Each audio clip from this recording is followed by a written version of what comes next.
আতঙ্ক ছড়িয়েই বাড়ানো হয়েছে পেঁয়াজের দাম। শিগগিরই আমদানি হবে ব্রিফিংয়ে বাণিজ্য মন্ত্রী। সকাল থেকেই কেজি ১০০ টাকার বেশি। খিচুড়ি ইস্যুতে এবার প্রতিমন্ত্রীর সাফাই, বললেন হইচই করার কিছুই নেই, হাত ধোয়া শেখাতে লাগবে ৪০ কোটি টাকা। জনস্বাস্থ্যের প্রকল্পে হরিলুটের আয়োজন। বেগম জিয়াকে বিদেশে নিয়ে চিকিৎসার বিষয়ে কোনো আবেদনই করেনি পরিবার। সময় সংবাদকে আইনমন্ত্রী নতুন করে অনুমতি চাওয়া হবে জানালেন বিএনপি নেত্রীর আইনজীবী। এবং ক্রিকেট খেলে সামাজিক যোগাযোগ মাধ্যমে ভাইরাল মা ছেলের সঙ্গে দেখা করলেন মুশফিকুর রহিম, দিয়েছেন উপহার, সব সময় পাশে থাকার আশ্বাস।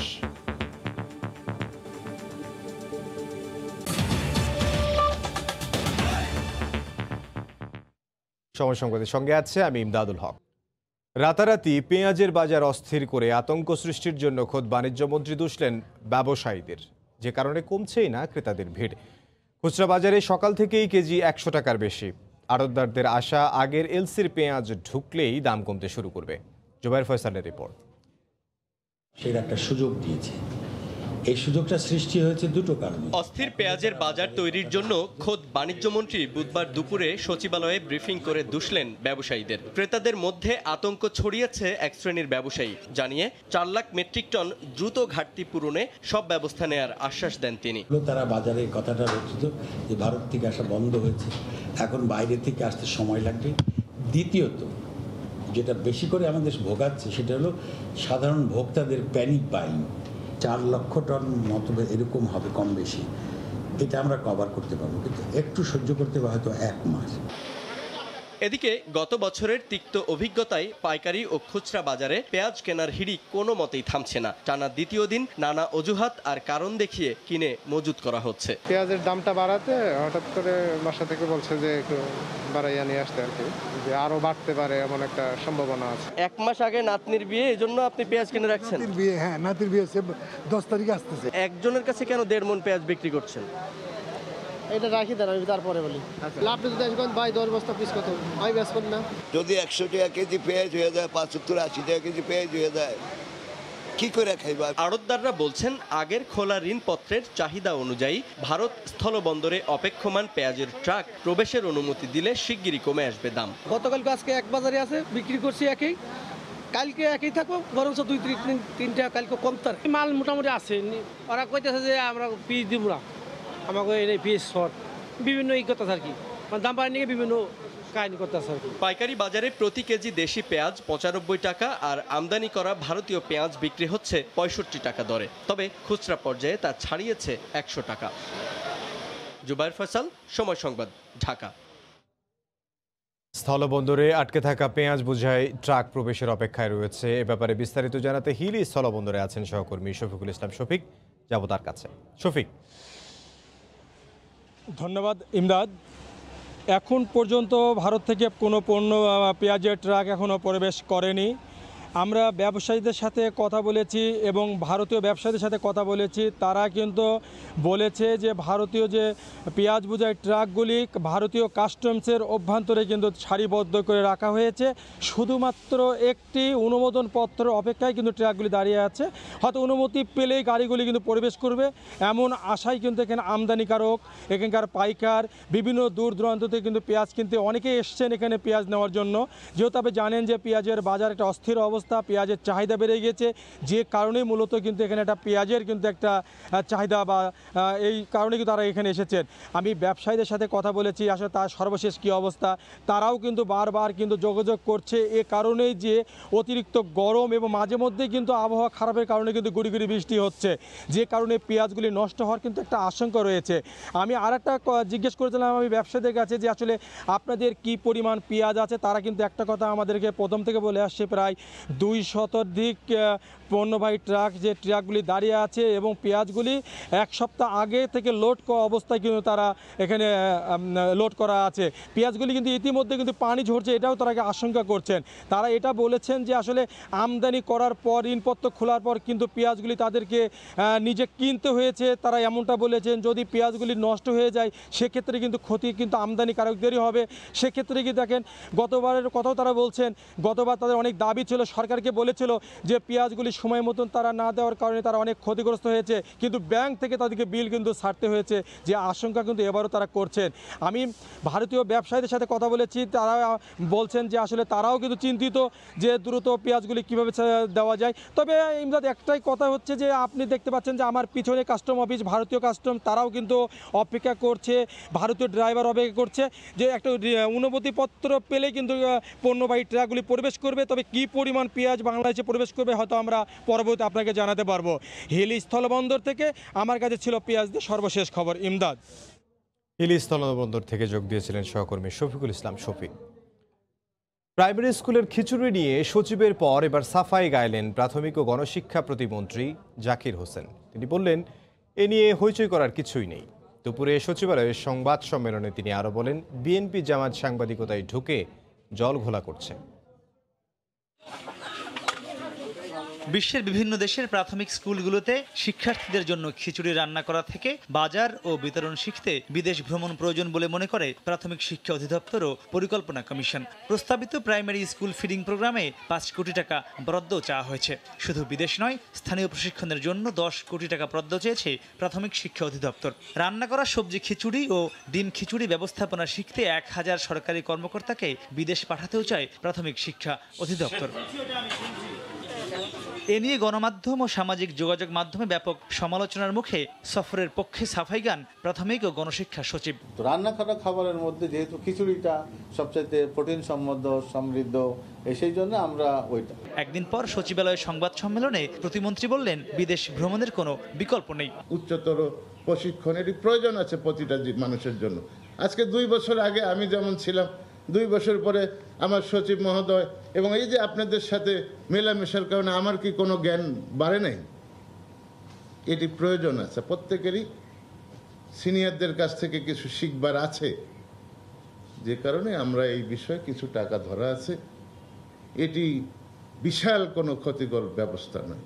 আজকে আমরা ইংরেজির জন্য ব্রিটিশ কাউন্সিলকে দিয়ে আমাদের ছেলে মেয়েকে গড়ার চেষ্টা করছি, ম্যানেজমেন্টটা জানার জন্য, শেখার জন্য কিভাবে করছে, এই জন্য হয়তো সামান্য কিছু টাকা ডিবিপিতে ধরা আছে। এ সময় বিষয়টি নিয়ে জল ঘোলা করা হচ্ছে দাবি করে সাংবাদিকতায় বিএনপি জামাত ঢুকে পড়েছে বলে মন্তব্য করেন তিনি। বিএনপি জামাতের লোকজন নানা ধরনের সাংবাদিকতার পেশা নিয়ে এখানে আসছে, তাদের কোনো জ্ঞান গরিমা নাই। একটা হুট করে লিখে দিলেই বোধহয় হয়ে গেল, সরকারের ভাবমূর্তি কোথায় গেল না গেল এরা তা দেখে না। আপনাদের অনুরোধ করব, এই সমস্ত জামাত বিএনপির সাংবাদিক, নতুন নতুন কারা সাংবাদিকতা আসছে, আমার এলাকায় দেখছি সমস্ত বিএনপির ছাত্র দলের, যুব দলের ছেলেরা এখন সাংবাদিকতা করে, ভ্রান্ত রিপোর্ট তৈরি করে। এই দিক থেকে আপনারা একটু নজর রাখবেন, আমাদের সরকারের জন্য বদনাম না হয়। প্রতিমন্ত্রী জানান, এ ধরনের বিভিন্ন ব্যবস্থাপনা শিখতে তিনি নিজেও অতীতে বিদেশে গেছেন। মাহমুদ রাকিব, সময় সংবাদ, ঢাকা। এদিকে গরিব মানুষকে হাত ধোয়া শেখাবে জনস্বাস্থ্য প্রকৌশল অধিদপ্তর। তাতে খরচ হবে 40 কোটি টাকা। আবার 5 বছরে মাত্র 9 জনের বেতন ভাতা 3 কোটি টাকা। আছে বিদেশ ভ্রমণ, সেখানেও লাগবে 5 কোটি টাকা।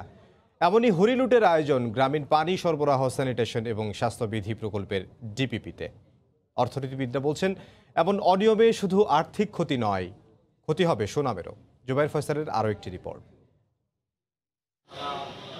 দেশের বাজারে ভালো মানের হাত ধোয়ার একটি বেসিনের সর্বোচ্চ মূল্য 6,000 থেকে 12,000 টাকা। পানির পাম্প সহ যার সর্বোচ্চ খরচ 35,000 টাকা। অথচ 5 ইঞ্চি ইটের গাঁথুনিতে 3.5 ফুট লম্বা একটি হাত ধোয়ার বেসিন তৈরিতে 2 লাখ টাকারও বেশি অর্থের প্রস্তাব করেছে জনস্বাস্থ্য প্রকৌশল অধিদপ্তর। পানির পাম্প সহ এরকম 1425টি স্টেশন তৈরির খরচ 28.5 কোটি টাকা। ডিপিপিতে আচরণ পরিবর্তন আর হাত ধোয়া শেখাতে চাওয়া হয়েছে প্রায় 40 কোটি টাকা। পরামর্শকদের পেছনে 27 কোটি টাকা, আবার নিজেদের সক্ষমতা বাড়াতে অধিদপ্তর ব্যয় করবে 7 কোটি টাকা। এর জন্যই তো প্ল্যানিং কমিশন আছে, এর জন্যই তো একনেক আছে। আমি যেটা দিলাম সেটাই তো আর পাস হয়ে যাবে না। বিহেভিয়ার চেঞ্জ, কমিউনিকেশন ক্যাম্পেইন, দুইটা জিনিস মিলে কিন্তু টাকাটা অসিলেটেড মেসেজের মধ্যে তো কোভিডের মেসেজও এসে পড়ে। বিদেশি অর্থায়ন হওয়ায় এ ধরনের প্রকল্পে অনিয়মের আর্থিক ক্ষতির সঙ্গে ঝুঁকিতে পড়ে রাষ্ট্রের সম্মানও, এমন মত অর্থনীতিবিদদের। নিয়ন্ত্রণের যদি আপনার ঘাটতি থাকে, তাহলে বিশ্বব্যাংক, এডিবি এসে এটা ঠিক করে দেবে, এইটা আশা করাটা আমার অভিজ্ঞতা বলে যে এটা ঠিক বাস্তবসম্মত না। টাকা তো ফেরত দিতেই হবে। ঠিকাদাররা এটাকে নিয়ে চলে যান, তাহলে তো ভবিষ্যৎ প্রজন্ম অর্থটা পরিশোধ করবে, কিন্তু কোনো সম্পদ তো তারা উত্তরাধিকার সূত্রে পাবে না। যদিও মন্দের ভালো হিসেবে গত ১৯ আগস্ট অনুষ্ঠিত পিইসি সভায় ব্যয়ের প্রস্তাবনা নিয়ে আপত্তি তুলে তা ফেরত পাঠিয়ে প্রায় সব খাতে খরচ অর্ধেকে নামাতে বলেছে পরিকল্পনা কমিশন। আর প্রকল্পের দুর্নীতি বন্ধে আইনি জটিলতায় হতাশা প্রকাশ করলেন পরিকল্পনা মন্ত্রী। বিধিবিধান কিন্তু আছে, অ্যাপ্লিকেশন প্রায় হয় না, এড়িয়ে যায়, এড়িয়ে যাওয়ার সুযোগও আছে। এইটাকে রিফাইন করা, অ্যাপ্লিকেশনটাকে স্ট্রিনজেন্ট করা, টাইট করা, তাহলে কিন্তু আমাদের অনেকটা আমরা এগুলো করতে চাচ্ছি। তবে এইগুলো আমরা স্বীকার করি যে এটা হঠাৎ করে অর্ডার দিয়ে করা যাবে না, এইটা একটা কালচারের প্রশ্ন। মাস কয়েক আগে সারা দেশে নিরাপদ পানি সরবরাহের জন্য ৮,৫০০ কোটি টাকার একই ধরনের একটি প্রকল্পের অনুমোদন দিয়েছে একনেক। শুধু গোপালগঞ্জের জন্যই নিরাপদ পানি ও স্যানিটেশন সুবিধা নিশ্চিতে আলাদা একটি প্রকল্প প্রস্তাব রয়েছে পরিকল্পনা কমিশনে। জুবাইর ফয়সাল, সময় সংবাদ, ঢাকা। বিএনপি চেয়ারপারসন বেগম খালেদা জিয়ার সাজা স্থগিতের আবেদনে চিকিৎসার কথা বলা হলেও বিদেশে নেয়ার বিষয়টি উল্লেখ করা হয়নি। সময় সংবাদকে কথা জানান আইনমন্ত্রী। নেত্রীর আইনজীবীর ব্যাখ্যা, চিকিৎসা দেশেও হতে পারে বিদেশেও হতে পারে, সে কারণে বিদেশ শব্দটি অন্তর্ভুক্ত করা হয়নি। এদিকে বিদেশ নিয়ে চিকিৎসার সুযোগ চেয়ে সরকারের কাছে আবেদন করা হবে বলে দলটির সূত্রে জানা গেছে।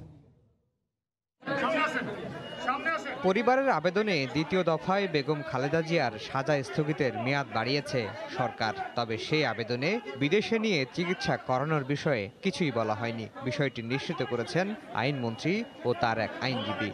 আমি যতদূর জানি ওনারা এইবারের যে পত্র দিয়েছেন তাতে এরকম কোনো কিছু উল্লেখ করেন নাই। সে আবেদনটা ওপেন ছিল, কিন্তু এবং সেখানের মধ্যে লেখা ছিল না দেশে বিদেশে।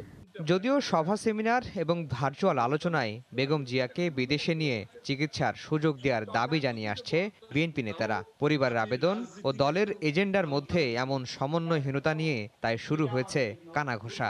অনেকে বলছেন মানবিক দিক বিবেচনা করে সাজা স্থগিতের মেয়াদ বাড়িয়েছে সরকার। বিদেশে নেওয়ার আবেদন করলে পরিস্থিতি ভিন্ন হতে পারত। বিএনপি নেত্রীর এই আইনজীবী জানান, না চাইলেও দেশে চিকিৎসার শর্ত দিয়ে অমানবিক কাজ করেছে সরকার। আমরা আশা করছিলাম যে সরকার তাকে বিদেশে যাওয়ার অনুমতি দিবে। সরকার ওনাকে চিকিৎসার জন্য সুযোগ দিয়েছে, মুক্তি দিয়েছে, অবশ্যই ধন্যবাদ জানাই। কিন্তু এই বিদেশি চিকিৎসার সুযোগ না দেয় একটু অমানবিক হয়ে গেছে আমি মনে করি। সাজা স্থগিতের মেয়াদ বাড়ায় সাময়িক স্বস্তি মিললেও তার চিকিৎসা নিয়ে ভাবাচ্ছে দলকে। এই অবস্থায় বিদেশে নিয়ে চিকিৎসার অনুমতি চেয়ে নতুন করে সরকারের কাছে আবেদন করা হবে বলে জানিয়েছে দলটির একটি সূত্র। আফজাল হোসেন, সময় সংবাদ, ঢাকা। প্রধানমন্ত্রী শেখ হাসিনা বলেছেন, করোনা পরিস্থিতি সত্ত্বেও সরকারি নানা উদ্যোগে দেশের অর্থনীতি এখন ভালো অবস্থায়। শুধু মহামারী মোকাবিলা নয়, ভবিষ্যৎ প্রজন্মের জন্য দেশ গড়তে সুনির্দিষ্ট পরিকল্পনা নিয়েই দল কাজ করছে বলেও জানান শেখ হাসিনা। সকালে গণভবনে দলের সভাপতিমণ্ডলীর সভায় একথা বলেন তিনি। করোনার কারণে দীর্ঘ সময় বড় কোনো রাজনৈতিক কর্মসূচি নেই মাঠে। মহামারীতে থেমে থাকা সময়ে সাংগঠনিক কাজ চলছে অনলাইনে। নেতাকর্মীদের সক্রিয় রাখার চেষ্টা করেছেন দলীয় প্রধান। গেল বছরের ডিসেম্বরে দলের জাতীয় সম্মেলন হলেও প্রায় ৯ মাসের মাথায় সর্বোচ্চ নীতি নির্ধারণী ফোরাম সভাপতিমণ্ডলীর দ্বিতীয় সভা অনুষ্ঠিত হল বুধবার। গণভবনে আওয়ামী লীগ প্রধানের সভাপতিত্বে ফোরামের সদস্যরা অংশ নেন গুরুত্বপূর্ণ এই বৈঠকে। পরিবর্তন করতে হবে। বৈঠকের সূচনা বক্তব্যে প্রধানমন্ত্রী বলেন, সরকার ও দল প্রাণপণে চেষ্টা করেছে বলেই এখনো দেশের অর্থনীতি নড়বড়ে হয়ে পড়েনি। অনেকে ধারণা ছিল আমাদের রেমিটেন্স কমে যাবে, রেমিটেন্স কিন্তু কমেনি, কারণ আমরা বিশেষ প্রণোদনা দিয়েছি 2%। তারপর রেমিটেন্স কিন্তু আমাদের বেড়েছে, আমাদের রিজার্ভও কিন্তু ভালো রিজার্ভ আছে, এটা আমি বলবো। কাজে সেদিক থেকে অর্থনীতি মোটামুটি আমরা একটা ভালো অবস্থানে আছি। আওয়ামী লীগ একমাত্র রাজনৈতিক দল যার একটা ইকোনমিক আমাদের পলিসি আছে, নিয়ম আছে, এবং আমরা সেটাকে মাথায় রেখেই কিন্তু আমরা কাজ করে যাই।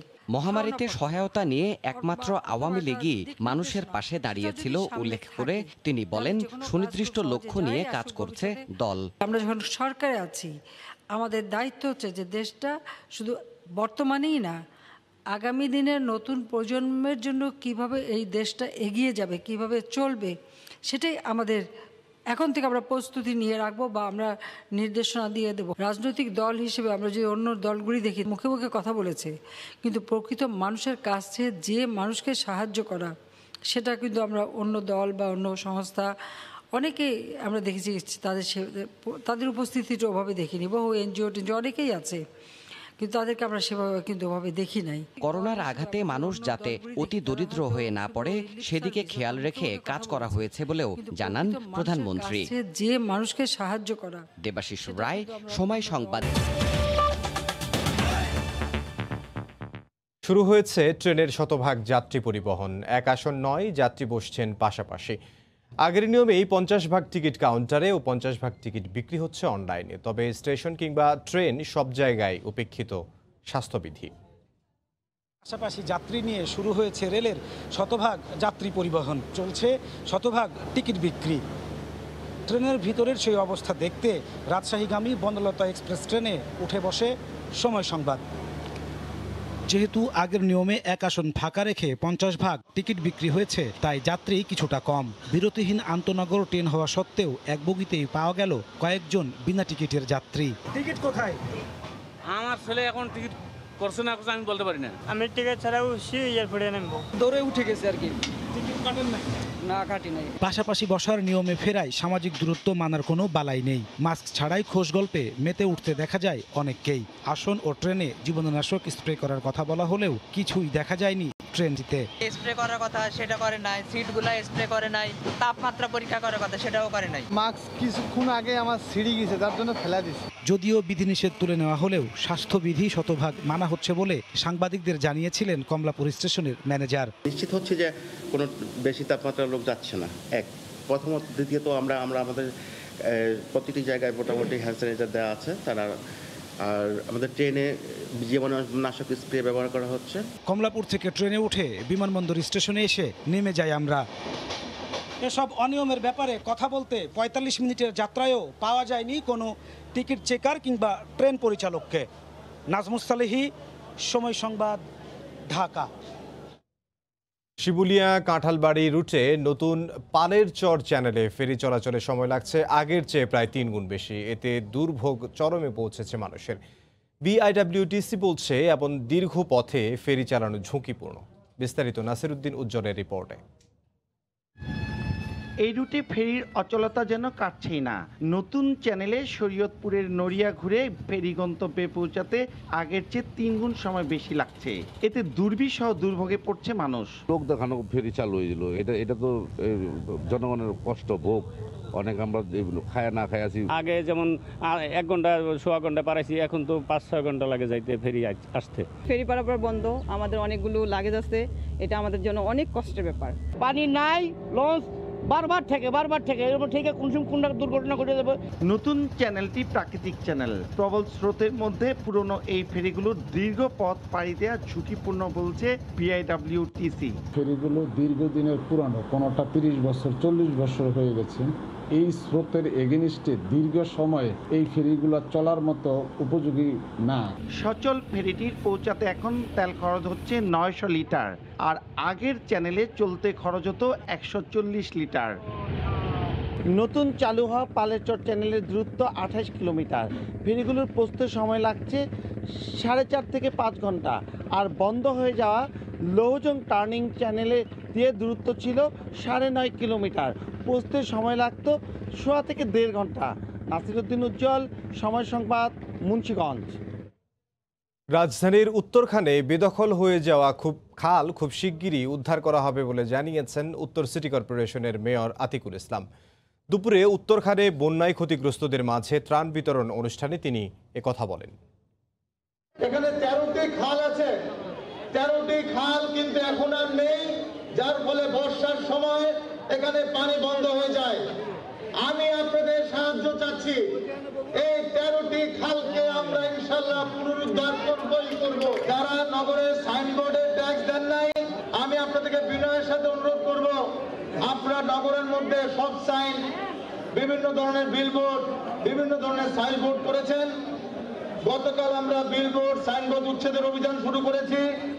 আমার কাছে কয়েকশো ফোন এসছে, আমার সাইনবোর্ডটা আপনারা ভাঙবেন না, মেয়র সাহেব আমার এই বিলবোর্ডটা ভাঙবেন না।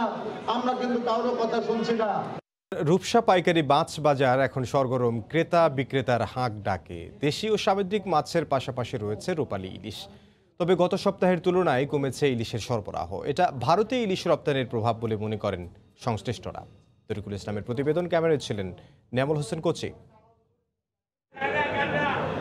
ভোর থেকে শুরু হয়েছে খুলনা রূপসা পাইকারি মাছ বাজারের কেনাবেচা। বিভিন্ন আড়তে এসেছে নানা প্রজাতির মাছ, তাই কেনাবেচায় ব্যস্ত সময় পার করছেন বিক্রেতারা। তবে এক সপ্তাহের ব্যবধানে খুলনার পাইকারি মাছ বাজারে কমেছে ইলিশের সরবরাহ।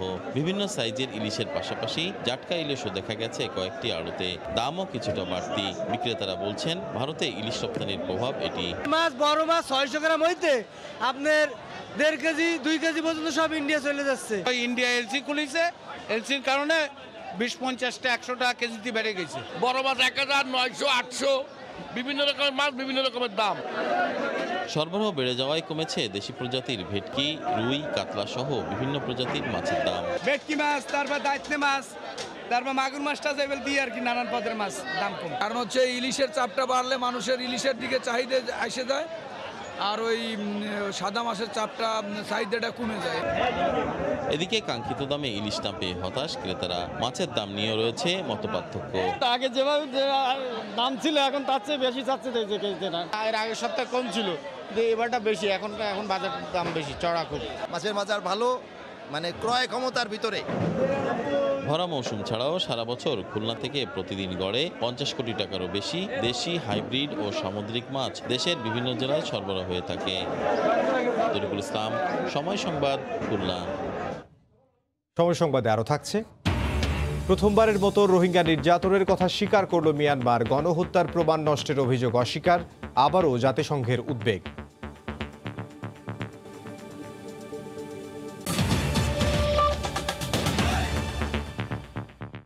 চাঁপাইনবাবগঞ্জের রহনপুর রেল বন্দর দিয়ে নিয়মিত ভারতের সঙ্গে হচ্ছে পণ্য আমদানি রফতানি। এ পথেই নতুন করে যুক্ত হতে যাচ্ছে নেপাল। ট্রানজিট চালু হলে শুরু হবে সরাসরি নেপাল বাংলাদেশের পণ্য আমদানি ও রফতানি কার্যক্রম। রেলবন্দর ঘিরে বাণিজ্য বাড়লে হবে নতুন কর্মসংস্থান। ত্রিদেশীয় ট্রানজিট ঘিরে এমন সম্ভাবনায় দেখছেন সংশ্লিষ্টরা। হাবিবুর রহমান পাপ্পুর ক্যামেরায় রাকিবুল হাসানের রিপোর্ট। চাঁপাইনবাবগঞ্জের রহনপুর রেলবন্দর, ওপাশেই ভারতের সিংগাবাদ রেলবন্দর। এখান দিয়ে রেলযোগে দীর্ঘদিন ধরে আনা নেওয়া হয় দুদেশের পণ্য। এ পথেই 1976 সালে চুক্তি অনুযায়ী নেপালকে ট্রানজিট দেওয়ার পরিকল্পনা করছে সরকার। বাস্তবায়িত হলে রহনপুর হবে ব্যবসায়িক কেন্দ্র বলে আশা স্থানীয়দের। ব্যবসা বাণিজ্য তো অবশ্যই, একটা রাস্তা থেকে আর একটা রাস্তায় মাল লেনদেন হলে তো অবশ্যই ভালো।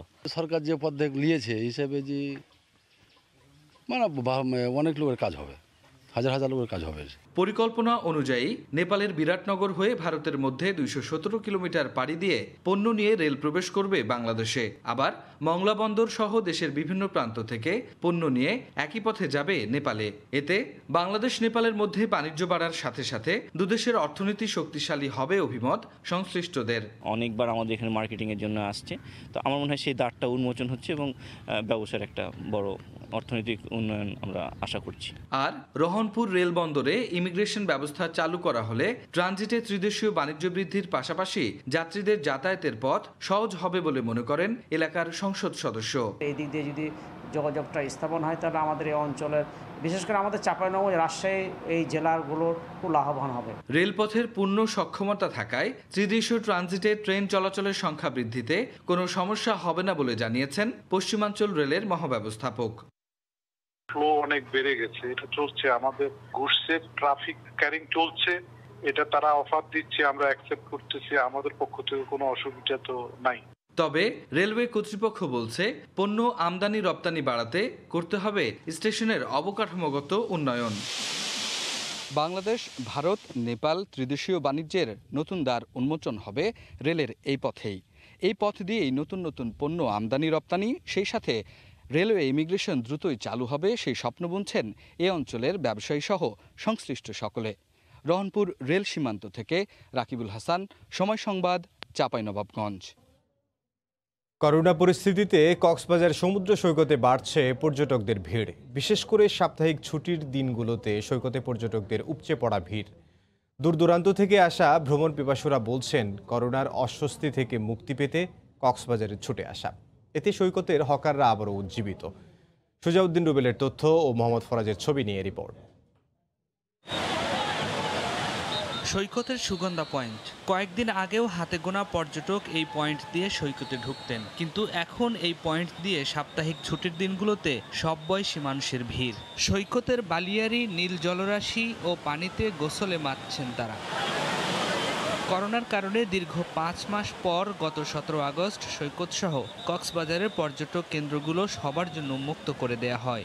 এরপর থেকে বাড়তে থাকে পর্যটকের আগমন, আর সাপ্তাহিক ছুটিতে উপচে পড়া ভিড় সাগর তীরে। অনেক মজা করছি, ঘোড়াতে উঠছি, ঢেউতে গোসল করছি। এখানে আসতে পেরে অনেক ভালো লাগছে, সমুদ্র তীরে হাঁটতে পেরে অনেক অনেক আনন্দ লাগছে। মনে হয় যে জেলখানা থেকে মুক্তি পেলাম এমন লাগতেছে আর কি। পর্যটক আগমনের উপর নির্ভরশীল সৈকতের ফটোগ্রাফার, জেট স্ক্রি চালক ও হকাররা দীর্ঘদিন পর হলেও সৈকতে পর্যটক বাড়ায় কিছুটা স্বস্তি এসেছে তাদের মধ্যে। এখন মোটামুটি পর্যটক আসতেছে, এখন 2500 টাকা কাজ হয়। এখন একটু পর্যটক একটু বেশি, আমরা মনে করেন ব্যবসা বাণিজ্য করতেছি। সৈকতে পর্যটকের চাপ বাড়ায় 3টি পয়েন্টে টহল ও টাওয়ার বসিয়ে সমুদ্র স্নানে নিরাপত্তা প্রদান করা হচ্ছে বলে জানিয়েছেন লাইফগার্ড কর্মীরা। লোকজন বেশি নামতেছে, পর্যটকরা পানিতে, আমাদের লাইফগার্ড সিসেফ লাইফগার্ডের পক্ষ থেকে আমরা সার্বক্ষণিক নিরাপত্তা দিচ্ছি পানির মধ্যে। পর্যটন ব্যবসার উপর নির্ভর করে কক্সবাজারে গড়ে উঠেছে 4.5 শতাধিক হোটেল, মোটেল, রিসোর্ট, 5 শতাধিক রেস্তোরাঁ, সহস্রাধিক বার্মিজ দোকান ও পর্যটকবাহী জাহাজ। এর সাথে জড়িত রয়েছেন 1.5 লক্ষাধিক মানুষ। সময় সংবাদ, কক্সবাজার। স্বপ্ন যেন বাস্তবে রূপ নিল। সামাজিক যোগাযোগ মাধ্যমে ভাইরাল হওয়া মা ছেলের সঙ্গে দেখা করেছেন বাংলাদেশ জাতীয় ক্রিকেট দলের তারকা ব্যাটসম্যান মুশফিকুর রহিম। উপহার হিসেবে খুদে সেই ক্রিকেটারকে ব্যাট, জার্সি ও গ্লাভস দিয়েছেন মিস্টার ডিপেন্ডেবল।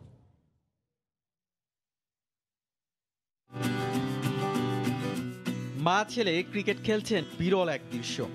তাই তো সামাজিক যোগাযোগ মাধ্যমে কদিন হলো তুমুল আলোচনায় মা ছেলের ক্রিকেট খেলার ছবিগুলো। ব্যাপারটা সীমাবদ্ধ থাকেনি দেশের মধ্যে, সীমানা পেরিয়ে তা প্রশংসা কুড়িয়েছে বিশ্বজুড়েও। স্বাভাবিকভাবেই দৃষ্টি এড়ায়নি বাংলাদেশ জাতীয় দলের তারকা ব্যাটসম্যান মুশফিকুর রহিমের। ফোন করে বনানীর এক মাঠে দেখা করেছেন মা ছেলের সাথে। স্বপ্নে দেখা মহানায়কের সাথে সাক্ষাৎ হয়েছে খুদে ক্রিকেটার ইয়ামিনের। উচ্ছ্বাসটাতায় বাঁধ ভাঙা। নেট দুনিয়ার কল্যাণে পরিচিত মুখ হয়ে উঠেছেন মা ছেলে। মুশফিকের কাছ থেকে উপহার হিসেবে ক্রিকেট খেলার গুরুত্বপূর্ণ সামগ্রী পেয়ে ইয়ামিনের স্বপ্নের পরিধি আরও বিস্তৃত হয়েছে। বাংলাদেশের জাতীয় প্লেয়ার মুশফিকুর রহিম আমার পাশে দাঁড়িয়ে আমাকে উপহার দিয়েছে, এটা আমার জীবনের সবচেয়ে বড় অভিজ্ঞতা। ইয়ামিনের বাবা অসুস্থ হওয়ায় সংসারের বোঝা টানতে হয় মা ঝর্ণা আক্তারকে। অভাবের সংসারে ছেলে ইয়ামিনের আবদার ক্রিকেটার হওয়ার। অভাব অনটনের দিন যাপনের পরও মা ঝর্ণা তার সন্তানের স্বপ্নের ভিত্তি দিতেই প্রাণপণ চেষ্টা করে যাচ্ছেন। আমি বলেছিলাম মুশফিককে যে ওর দায়িত্বটা নিতে হবে, তুমি বড় ভাই, তোমার নিতে হবে। তখন বলছে যে হ্যাঁ ঠিক আছে, আমি সবটাই দেখবো। এই মুশফিকের মতন খেলোয়াড়, এত বড় একটা খেলোয়াড়, মানে আমার ছেলের কথাতে দেখা করতে আসবে, এটা আমি স্বপ্ন ভাবতে পারি নাই। ইয়ামিনের মা ঝর্ণা আক্তার আগে অ্যাথলিট ছিলেন, আর ইয়ামিনের মামা জাতীয় দলের সাবেক ফুটবলার রোকনুজ্জামান কাঞ্চন। পারিবারিকভাবে খেলাধুলার সাথে তাদের একটা সন্ধি আছে। মুশফিকের সহায়তায় ইয়ামিনের স্বপ্নটা বাস্তব দিতে তার মা এগিয়ে যেতে চান, তাই দূর বহুদূর। হুমায়ুন কবির রোজ, সময় সংবাদ। এককভাবে কোনো টিভি নিউজ ভিডিও 1 কোটিরও বেশি ভিউ হবার মাইলফলক অর্জন করল সময় টেলিভিশনের ইউটিউব চ্যানেল। 2018 সালের সেপ্টেম্বরে ঢাকায় নতুন বিমানের উদ্বোধনী অনুষ্ঠানে আকাশ বিনার ককপিটে শেখ হাসিনা শিরোনামে সংবাদটি জনপ্রিয়তায় ছাড়িয়ে গেছে দেশের অন্য সব চ্যানেলের ভিউয়ার্স ইন্ডেক্সকে। সেই প্রতিবেদনটির কিছু অংশ এখন দেখে নেব। টিভির স্ক্রিনে জনপ্রিয়তার শীর্ষে থাকা সময় সংবাদ এখন ইউটিউব প্ল্যাটফর্মেও এগিয়ে গেছে দেশের অন্যান্য চ্যানেলগুলো থেকে যোজন দূরে। সংবাদ আর তথ্যপিপাসু মানুষের কাছে এখন তাৎক্ষণিক কোনো ঘটনা ডিজিটাল পরিসরে জানা কিংবা দেখার নির্ভরযোগ্য ঠিকানা হয়ে উঠেছে এই ইউটিউব চ্যানেলটি।